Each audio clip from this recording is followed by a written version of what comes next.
சீமான் சொன்னது நடந்தே விட்டது. கும்மிடிப்பூண்டியில் நடந்த கொடூரம் குறித்து இந்த காணொளியில் நம்ம விரிவாக காண இருக்கோங்க.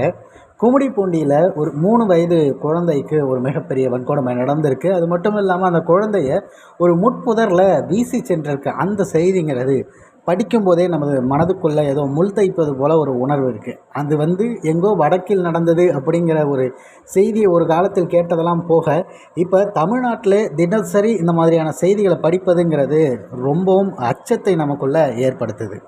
முதல்ல ஒரு விஷயத்தை நம்ம தெளிவுபடுத்தணும்னு நினைக்கிறேன்.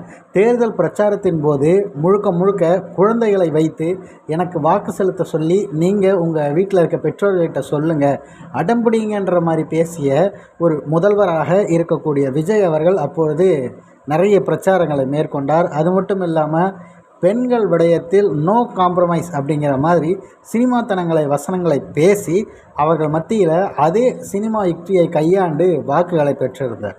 ஆனால் இப்போ வரைக்கும் அந்த கட்சி செய்திருக்கிற அத்தனை நிகழ்வுகளை எடுத்து சொன்னாலே என்ன செய்வது அப்படிங்கிறதே தெரியாது. அந்த அளவிற்கு மோசமான நிகழ்வுகளை அந்த கட்சி சார்ந்தவர்களே செய்திருக்காங்கிறது தான் மிகப்பெரிய வருத்தம் தரக்கூடிய செய்தி. உதாரணமாக சேலத்தில் 50க்கும் மேற்பட்ட பெண்களுக்கு அவரது கட்சியை சார்ந்தவர்கள் கொடுத்த தொல்லை, ஆலந்தூரில் அவரது கட்சி பிரமுகர் கணவனை இழந்த பெண்ணிடம் அத்துமீறியது, சிங்கப்பெண் படையை உருவாக்கிய சில தினங்களில் சிவகங்கையில் பெண் காவலருக்கே ஒரு தொல்லை, இப்படின்னு தமிழ்நாட்டு முழுக்க இன்னும் சொல்லப்போனால் எக்கச்சக்க விடயங்களில் இந்த கட்சி சார்ந்தவர்களே பிரச்சனையில் இருக்காங்க. அப்படி இருக்கும் பட்சத்தில் இந்த மாதிரியான குற்ற சம்பவங்களை தடுக்கிறதோ இல்லது அதற்காக நம்ம ஒவ்வொரு முறை போராடும் போதும் அதை ஏறெடுத்து பார்ப்பது அப்படிங்கிறதெல்லாம் வரக்கூடிய எந்த ஒரு அரசும் செய்வது கிடையாது.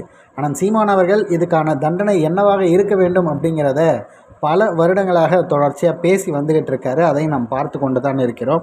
ஆனால் அப்படிப்பட்ட ஒரு நபர் வட மாநில தொழிலாளர்களோ இல்லை அவர்கள் வரும்போது அவர்களுக்கு இன்னலைன் பெர்மிட் வேணும், இந்த மாதிரியான ஒரு பிரச்சனை ஏற்படுது அப்படின்னோடனே உடனடியாக அவங்க யாருன்னு கண்டறிந்து கைது செய்யணும் அப்படிங்கிறதுல தாமதமாவதற்கு காரணமே அந்த இன்னலைன் பெர்மிட் இல்லாததான். ஆனால் சீமானவர்கள் முன்பு சொன்னார், அவர் சொல்வது போல் போதிக்கும் போது புரியாது, பாதிக்கும் போது புரியுங்கிற மாதிரியான ஒரு நிகழ்வாக மேலும் இதை ஒரு விஷயத்தை நம்ம பார்க்குறோம்.